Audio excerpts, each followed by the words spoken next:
Hello friends, welcome to எங்கள் வீட்டு சமையல். எல்லாரும் எப்படி இருக்கிறீங்கள்? எல்லாரும் நலமாக இருப்பீர்கள் என்று நினைக்கிறேன். இன்றைக்கு நான் உங்களுக்காக செய்து காட்ட போகிறது கீரை இறால் புட்டு தான் செய்து காட்ட போகிறேன். இதை செய்து காட்டுறதுக்கு முன்னாடி இந்த சேனலை இதுவரைக்கும் சப்ஸ்கிரைப் பண்ணாதவங்க பண்ணிக்கொள்ளுங்க. அப்போ தான் நாம் போடுற ஒவ்வொரு புதிய வீடியோக்களும் உடனுக்குடன் உங்களை வந்து சேரும். இப்போ நாங்கள் இந்த கீரை இறால் புட்டு எப்படி செய்யலாம் என்றதை பார்ப்போம்.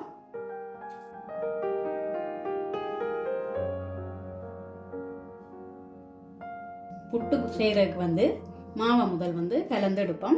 நான் 300 கிராம் அவிச்ச கோதுமை மா எடுத்துருக்கிறேன். அதோட 100 கிராம் வறுத்த அரிசி மா சேர்க்கிறேன். இதுக்கு தேவையான அளவு உப்பு. இது இருக்கா நல்ல வடிவா கலந்து விடுவோம். இப்ப மாவை நல்ல வடிவா கலந்தாச்சு. இப்ப இதுக்குள்ள நான் நல்லா கொதிக்க வச்ச தண்ணி எடுத்து வச்சிருக்கிறேன். இதை இப்போ ஆக கிணக்க விடக்கூடாது. ஏன்னு சொல்லிச்சுன்னா கீரை அதுகளும் சேர்க்கிறபடியா அதுலேயும் தண்ணி தன்மை இருக்கு. அதனால கொஞ்சமா தண்ணி விட்டு இதை குழைச்சி எடுப்போம்.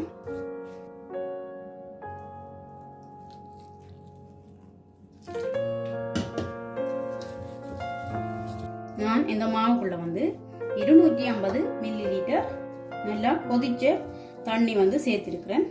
இதை அகப்பேண்ட இந்த அடிப்பக்கத்தால கலந்து விட்டுட்டு கொஞ்சம் சூடு குறைஞ்ச உடனே கைகளால் இந்த பெரிதாக இருக்கிற இந்த கட்டிகளை நல்ல வடிவா உதிர்த்தி விடுங்கோ. இது பார்க்கறதுக்கு கொஞ்சம் மாத்தன்மையாக தான் இருக்கும். ஆனால் நாங்கள் பிறகு அதுக்குள்ள மிரக்கறிகள் இறால் எல்லாம் சேர்க்கும் போது அது சரியா வரும். மாவை நல்ல வடிவா உதிர்த்தி எடுத்தாச்சு. இப்போ இதுக்குள்ள நான் வெட்டி வச்சிருக்கிற 50 கிராம் கத்தரிக்காய் சேர்க்கிறேன். அதோட 50 கிராம் வாழைக்காய் சேர்க்கிறேன். அதோட 3 பச்சை மிளகாய் வெட்டி வச்சிருக்கிறேன்.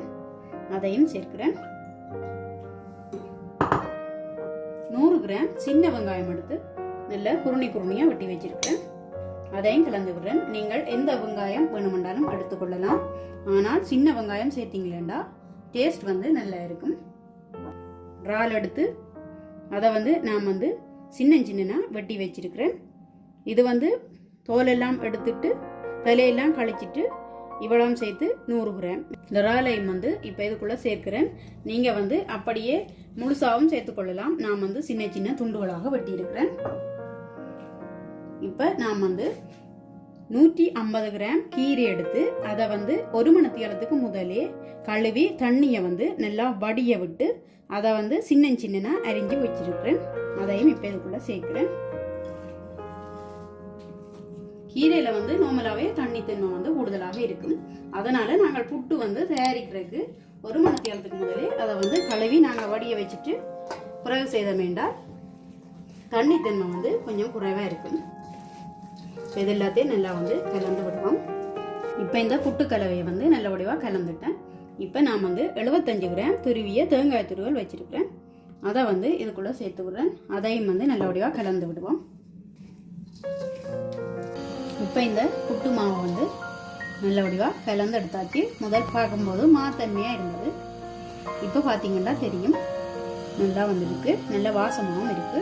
இப்போ இதை நாங்கள் இனி அவிச்சு எடுப்போம்.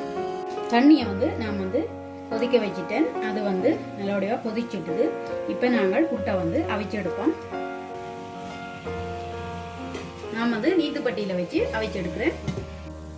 இப்போ புட்டை நான் 15 நிமிஷமா அவிய விட்டேனா. இப்போ 15 நிமிஷம் ஆகிட்டுது.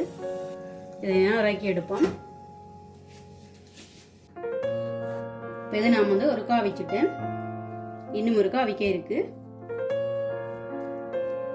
இதுக்குள்ள போட்டு இறால் அந்த மிரக்கறி எல்லாம் நல்ல வடிவா அவிஞ்சிட்டுது. புட்டையும் பார்த்தீங்களா தெரியும் களித்தன்மையா வரையில நல்லா உதிர்ந்து வருது.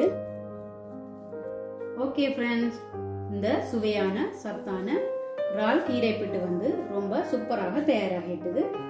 இதுக்கு நான் இன்றைக்கு நாட்டுக்கோழி உடைச்சி கறியும் இஞ்சி சம்பலோடையும் பரிமாறி இருக்கிறேன். இந்த 2 வீடியோக்களும் ஏற்கனவே நான் அப்லோட் பண்ணியிருக்கிறேன். இந்த லிங்கை வந்து நான் வந்து டிஸ்கிரிப்ஷன்ல கொடுக்குறேன். அதை பார்த்து தெரிஞ்சு கொள்ளுங்க. கண்டிப்பா நீங்களும் இதை ட்ரை பண்ணி பாருங்க. எப்படி இருக்குன்னு சொல்லி உங்களோட கருத்துக்களை இன்பாக்ஸுக்குள்ள சொல்லுங்க. இந்த வீடியோ உங்களுக்கு பிடிச்சிருக்குமென்று நினைக்கிறேன். பிடிச்சிருந்தா லைக் பண்ணுங்க, ஷேர் பண்ணுங்க, சப்ஸ்கிரைப் பண்ணுங்க. மறக்காம அந்த பெல் பட்டனையும் பிரஸ் பண்ணி விடுங்க.